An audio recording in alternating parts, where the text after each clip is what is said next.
Australia is home to over 1,000 Tibetans. Some were born in Tibet, some in exile in India, some here in Australia. Many are former political prisoners. All remain deeply attached to their homeland. 2012 finds Tibet in a deepening state of crisis, closed to all media, tourists and foreign officials, and engulfed in a worsening cycle of resistance and repression. With their religion, culture and very way of life under attack, at least 30 Tibetans, including monks, nuns, and even a farmer and a mother, have set themselves on fire while calling for freedom. This is the story of the Tibet Advocacy Project, a new initiative to take the voices of Australia's Tibetan community and Tibet supporters where it matters, to the Australian government in Canberra, to send a message direct to our decision makers and to turn Australia into a stronger force for Tibet's future. Hi, we are here in front of Parliament House in Canberra for the first Tibet Lobby Day in Australia. For the last few weeks, all Tibetans and Tibet supporters in Australia have responded to the crisis in Tibet by writing to our local politicians and urging they meet with the delegation today. We have a clear message. Australians care deeply about the Tibet issue, and we want to see real support from our government. Pugamo! There's another important aspect of this story of us, important enough that I'm suggesting we make sure one person really gets it across, and that's about us and what we're doing here with this Tibet Advocacy Day, because this is actually quite unusual, not just for Tibet, but for any kind of group to be going and meeting together with representatives of themselves from all over Australia, you know, with a large number of politicians from both sides of politics to talk about their issue and explore explore solutions or things that the Australian government can do. So a really important part of that story of us is just that, saying, you're part of a delegation of 12 Tibetans who've come to Canberra, because of this rapid escalation situation inside Tibet. You're here really to talk to people from all over the parliament. You're meeting with 35 members and senators today, and you're really here to talk and to listen and to look at some practical things we can do. I'm Yashi from Sydney. I'm here to lobby the Australian government.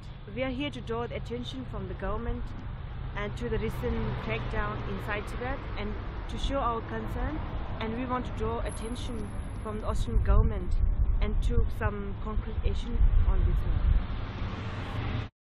I think this is a very historic day for the Tibetans in Australia. This is our first Team Tibet group in Australian Parliament to lobby for Tibet.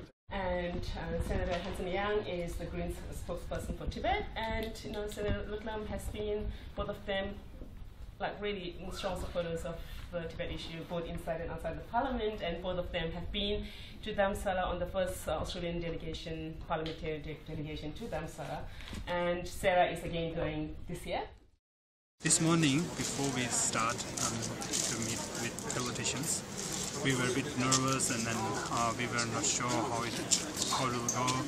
But once we met the first politicians, and then we know how it works. And then now we are really calm, and then we're much more positive, and then we feel lots relaxed. We also got really good feedback from the politicians that we met so far. So hopefully we will continue to get the same positive message from the next coming politicians. A delegation of Tibetan exiles has been lobbying Australian parliamentarians today to address what they consider to be an escalating crisis in Tibet. The delegation of Tibetan Australians met federal politicians in Canberra to raise awareness of what they say is an escalating crisis in Tibet. They argue Australia should use its strong economic relationship with China to push for change. So we just came out of the meeting with Senator Doug Cameron here today, we being the ACT delegation, part of the Tibet Advocacy Project, and I'm sure many Tibet supporters are familiar with Doug Cameron. He's been a long-time supporter, and the meeting had a terrific energy about it. His enthusiasm was palpable, and we came away from the meeting with some really great concrete promises from the Senator to raise the issue with the Prime Minister and within the Labor Party caucus. And the Senator also mentioned that the Tibet issue is one of the top 10 issues that's circulating within Parliament House, which really gave us a good feeling of hope and enthusiasm, and we're now off to our next meeting with another senator, and really looking forward to it. For many of these exiled Tibetans, the prospect of returning to their homeland is a distant one, but that hasn't stopped them from lobbying against Chinese rule in the troubled region. We have been asking our parliamentarians to ask the Australian government to raise the issue publicly and to send an Australian fact-finding delegation and to elevate the issue of Tibet to greater prominence. Efforts to lobby Australian politicians follow concerns by advocacy groups over the gradual erosion of Tibetan culture and religious repression, allegedly at the hands of Chinese authorities. That was the message conveyed to the Australian Parliament. On behalf of the Parliamentary Friendship Group for Tibet and my constituents in Fremantle, may I say how concerned we are about the deepening crisis in Tibet, which has seen around 30 Tibetans setting themselves on fire in acts of protest since 2009. We're really here to ask you to do something, actually. And so we've got it down right now.